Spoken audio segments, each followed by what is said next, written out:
कस्तो छ बहिनीहरूलाई दाजुभाइलाई तपाईँलाई कान्छोरामा आएको भोटालालाई कस्तो लागिरहेको छ एकदम खुसी लाग्यो मलाई त अब राम्रो पिसफुल तरिकाले मतदान भइरहेछ कस्तो राम्रो तरिकाले सबैजनाले जागरुक भएको छ नि अनि अब राइट हो एउटा भोटले कति फरक पर्छ भन्ने सबैलाई यो सबै मान्छेमा त्यो जागरुकता छ देखेर खुसी लागिरहेछ अब जस्तो हाम्रो जनताहरूको इच्छा भइरहेछ नि अहिले अब त्यत्रो जेएनजीको आन्दोलन भयो सबैजनालाई थाहा छ त्यो आन्दोलन हुनुपर्ने अवस्था त हामीले नै पैदा गरेको हो नि आई थिङ्क गलत मान्छे चुनेर हो कि हामीले पैदा गरेको त्यस्तो गरेको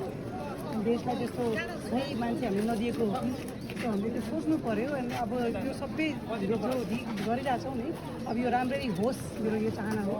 देशमा हाम्रो बच्चाहरू अब यहाँ हेर्नुहोस् हजुर वरिपरि हेर्नुहोस् बुढाबुढी कति छौँ जवान कति छौँ बच्चा कति छौँ होइन सबै बच्चा गइसके होइन बच्चै छैन हाम्रो यहाँ यो अवस्था हामीले पैदा गरेको त हो नि हामी सबैजनाले गलत मान्छेलाई चुनेर गलत पार्टीलाई चुनेर हामीले पैदा गरेको हो त्यही हो एकचोटि गल्ती गऱ्यो दुईचोटि गल्ती गऱ्यो फेरि हामीले कतिचोटि गल्ती गर्ने त भनेपछि यसबाट जिएनजी विद्रोहपछि भएको यो निर्वाचन सुशीला कार्कीको नेतृत्वमा निर्वाचन करिब अब सम्पन्न भयो भन्दा पनि यसरी शान्तिको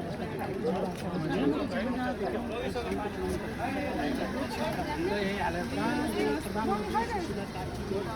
भएको क्षेत्र पनि परायो तपाईँले यो समग्रमा यहाँको अवस्था मतदान केन्द्रको अवस्था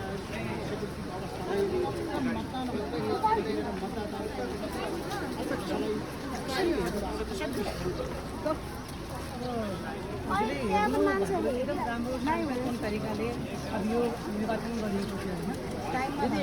उहाँले भन्नुभएको थियो कि हामी निर्वाचन गर्छौँ यति महिनामा गर्छौँ भने त्यसरी नै भएको छ त्यो सबभन्दा ठुलो उहाँको आई थिङ्क सबभन्दा ठुलो कार्य उनीहरूले यही गर्नु भएको छ मेन त देशमा चाहिँ हामीलाई चाहिँ यही चाहिरहेको थियो चुनाव होस् भन्ने चाहिएको थियो कति मान्छे चुनाव होला कि नहोला भनिरहेको थियो तर भयो उहाँले गरेर देखाउनु भयो होइन एउटा लेडिजले के गर्नु सक्छ भने तपाईँ हेर्नुहोस् है गरेको छ उहाँले होइन त्यही ठुलो कुरा हो क्या हाम्रो लागि अब हाम्रो हातमा हो त्यही हो उहाँले त आफ्नो काम गर्न शान्तिको तरिकाले सबैको व्यवहार कति राम्रो छ कति मिठो तरिकाले बोलाउनु भएको छ सहयोग गर्नु भएको छ सबै राम्रो छ अब जनताको हातमा चाहिँ जनताले के गर्ने आई थिङ्क जनताले राम्रै गर्दा होला यत्रो भोगिसकेको छ अब त बुद्धि आउला नि यो मतदान केन्द्रहरूमा भएको सुरक्षा व्यवस्थालाई अहिलेसम्म मैले भन्ने अनुसार म 1.5 घन्टादेखि यहीँ नै छु सुरक्षा व्यवस्था एकदम राम्रो छ आफ्नो ठाउँमा सबै उभिरहनु भएको छ होइन अब मलाई त्यसो असुरक्षा लागेको छैन हामी सुरक्षितै फिल गरिरहेको छौँ अनि त राम्रै कुरा हो हामीले फिल गरेको कुरा हो हामी सुरक्षित फिल गरिरहेको छौँ यदि योभन्दा राम्रो त के हो मैले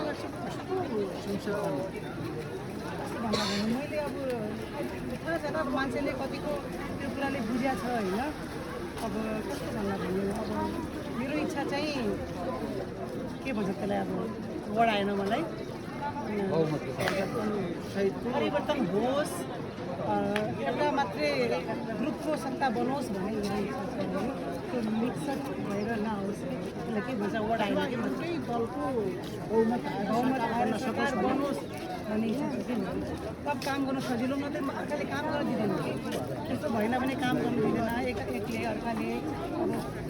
समाधान हुन्छ नि त त्यसले गर्दा चाहिँ एउटा नै पार्टीको हाम्रो बहुमत आएर सत्ता गर्नुहोस् भन्ने मेरो इच्छा छ